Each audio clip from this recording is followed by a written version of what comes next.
A very good evening and welcome to State of Business, our television's primetime news bulletin. I'm Madhusha Palakumar. Let's take a look at the headlines first. Newly appointed Foreign Minister assumes duties and Finance Minister regains lottery boards. Now the stories in detail. Newly appointed Foreign Minister Tilak Marapan officially assumed duties at the Ministry of Foreign Affairs this morning. The minister was sworn in before President Maithripala Sirisena at the Presidential Secretariat on Tuesday. The appointment follows former Foreign Minister Ravi Karunanayaka's resignation on the 10th of August. Though, of course, the circumstances under which I came to accept this office is not very conducive and I have some feelings about it. Nonetheless, it is with a great sense of humility and responsibility that I accept this office. If we want investments to come in, if we want tourism to flourish, then we have to show that we are a very responsible country. We take our human rights issues very seriously and we don't want to discriminate any country. We want to have the friendly relations with all countries equally, whether it be the east, west, north or south. It's for that purpose that we have established all these embassies. As the Venerable Thero said, there are shortcomings. It's our duty to see that those shortcomings are addressed. And I hope that even if I remain here for a short time, that during that short period, I will make every endeavor to make this our Foreign Service Ministry and our embassies more productive and conducive towards the development of our country. We are not an irresponsible government. We are mindful that human rights issues have to be addressed, not to placate the foreign governments and the foreign countries alone. It is for our own benefit. These governments and non-governmental organizations keep reminding us of our obligations in the sphere of the human rights. So we are mindful of that. A Gazette notification has been issued today enabling the transfer of the Development Lotteries Board and the National Lotteries Board to the Ministry of Finance. The Development and National Lotteries Boards, which had previously functioned under the Finance Ministry, was transferred to the Foreign Affairs Ministry in June this year. Heta Dakina Ranil, a photographic exhibition portraying special events of Prime Minister Ranil Wickremesinghe's 4-decade political journey, was opened last evening under the patronage of President Maithripala Sirisena. The exhibition opens to the public today. The exhibition will continue until 20th August from 10 a.m. to 8 p.m. at the BMICH. Prime Minister Ranil Wickremesinghe has served as a working committee member of the United National Party since 1975. He was the youngest member of parliament in 1977 during late President J.R. Jayawardena's administration. Following the 2015 presidential elections, Wickremesinghe was appointed as Prime Minister of Sri Lanka and it's his third tenure as Prime Minister. Meanwhile, our correspondent at the location obtained a few public opinions. I visited and checked all the photographs and everything. I am very satisfied because he is one of the best leaders in our country, coming from a very respectable family. I am also a person who loves him and he's a very honest person and a very good character in this country.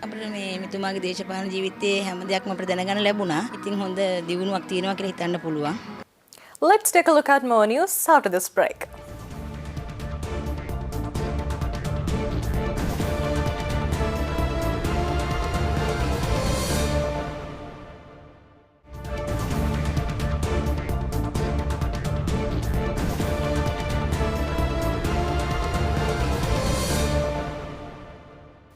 Welcome back.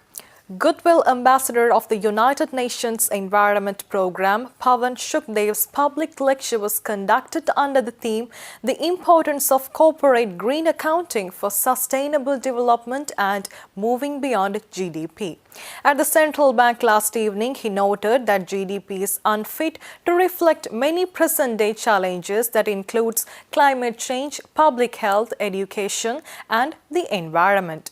Some time earlier, I had noticed that even the World Economic Forum had started talking about this issue of having 5 measures of growth that are better than GDP. So the concept is clearly out, and there are more people in public that are worried about this and want to do something about it, including, I'm delighted to hear from your governor and colleagues whom I've met today. The government of Sri Lanka clearly is determined to address this problem of having the wrong lens to measure performance in a world in which sustainability is going to be essential, and climate change matters, and pollution and other environmental issues matter. Today, the private sector is 2/3 of the economy and jobs, roughly 62% and 64% globally. In some countries like the US of A, it is 74 and 75% respectively of GVA and jobs. So any initiative in the space of policy to succeed, it needs to be acting on the right agents. And today, unfortunately, the economy is, in my opinion, in the hands of the wrong agent.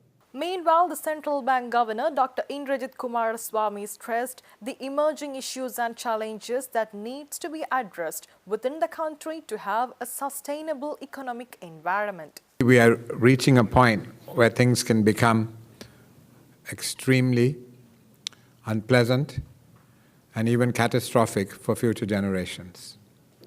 There's still a little window of opportunity whereby we can take remedial action. And in order to take remedial action, first, you need a sound database.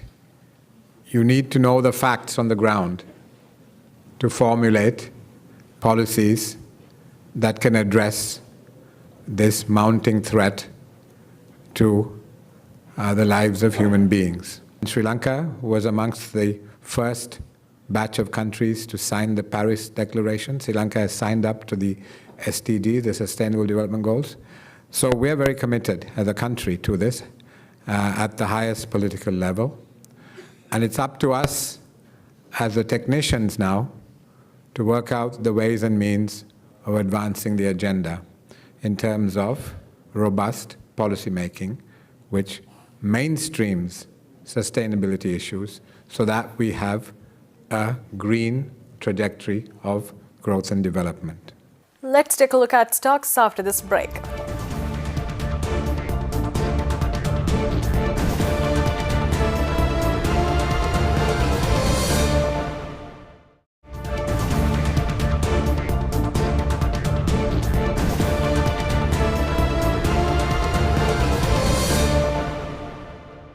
Welcome back. Trading at Colombo Stock Exchange ended on a positive note today.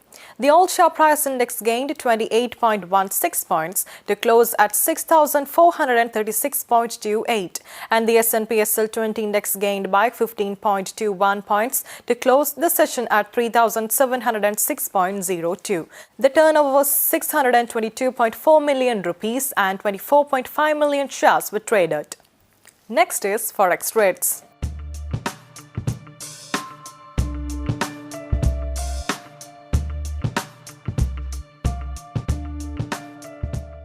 Now we have the dealing room update for the week.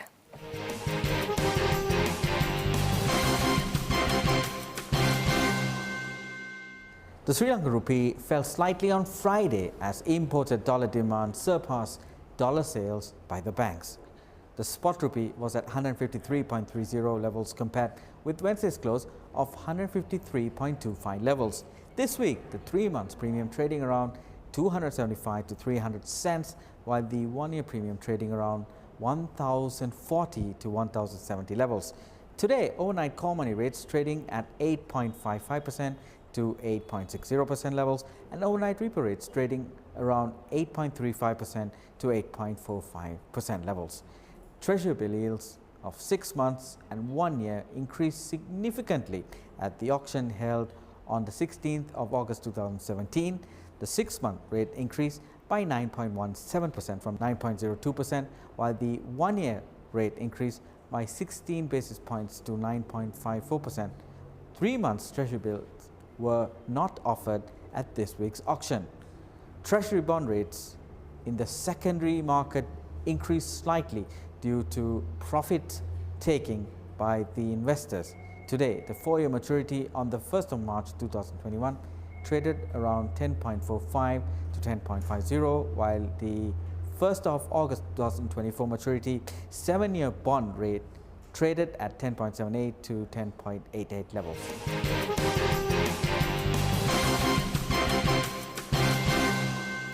With that, we wrap up State of Business for the week. Join us tomorrow with Biz Roundup at 7 p.m. Until then, take care. Good night.